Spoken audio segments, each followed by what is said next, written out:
So, no, I wouldn't say I have a passion for HR. Welcome back to Human Resources for the People. It's a human capital revolution. Today we're going to go to Seoul, South Korea, where there's a doctors' revolt sweeping the country right now. I'm going to give you the background on what's happening, the current events, and the future as it looks like in Seoul. So let's go to the background here. South Korea, like many developed countries, are going through doctor shortages, especially in unpopular medical departments like surgery and emergency medicine. The doctors are preferring to go to plastic surgery and dermatology when they can because that gives them better pay and better working conditions. For example, the one hospital surgery department went through 11 recruitment drives to hire 47 specialists last year. The surgery department went through more than 10 recruitment drives to hire enough specialists. Generally, South Korea's health outcomes are still very strong. It's better than the OECD average on 75% of the indicators, so they're still doing well, but they're running short of doctors. South Korea is ahead of the OECD average and spends 4,570 per capita on health. It's equivalent to 9.7% of its GDP. And right now there's 2.6 practicing doctors per 1,000 population, which means that they need to up it a little bit. And that's what the South Korean government is seeking to do here. The South Korean president proposed to add 2,000 spots to the medical schools. It's a 65% on the current yearly intake of just over 3,000 students. So they're wanting to greatly expand the amount of admissions into medical schools. And it seems like a reasonable idea. The competition for doctor spots is quite high.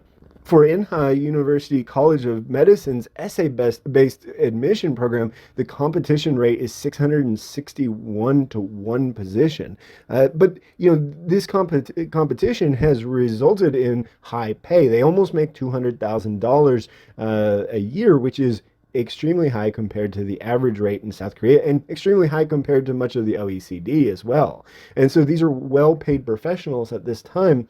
And as the government wants to open up spots, that will potentially reduce their pay.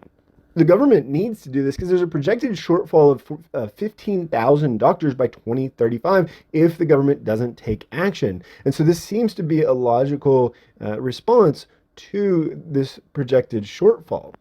And in fact, a Gallup Korea poll found that 76% of respondents were in favor of higher recruitment levels. The doctors, however, are not having it. Earlier this week, over 8,000 trainee doctors submitted their resignations, and which represented about 71% of the overall medical support. And of course, this would cause problems in the hospitals themselves. Major general hospitals are forced to cancel up to 50% of the operations and are turning away patients seeking emergency care. The doctors have said that they're going to continue their strike actions. And I want to be clear here because this is something that many people may not know, but South Korea, while sometimes a bit overworked, has a fairly strong collective response with respect to work.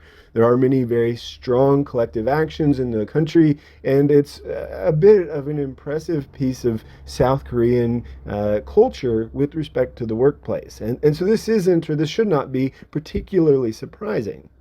That said, the government is still upset. They're seeking in principle to seek arrest warrants and criminal investigations for those who instigated the action by trainee doctors without returning to work, despite the fact that the government has said to get back to work. It is, appearing to call this strike illegal. Now, let's be clear here. This gets pretty close to slavery, right? And should be condemned in that manner, right? The government said if illegal collective actions actually result in damage to the lives and health of patients, trainee doctors will be held accountable to the highest level. Many people are calling punishment on those doctors who are taking a part in this strike action. Again, in my uninformed opinion, this starts to get really close to slavery, right? They are requiring these doctors to work, and they're not allowing them to quit. They're saying that you're going to be arrested or face punishment for choosing not to go where you want to go. And frankly, Western governments should condemn that sort of behavior because it really is a very dysfunctional approach to democracy and a really dysfunctional approach to the workplace. Let me know what you think about this in the comments down below. Does this seem fair to either the patients in the hospitals or the doctors? Is it fair to water down their field? Let me know what you think in the comments down below. Like, share, and subscribe, and we'll see you on the next video. Bye, guys.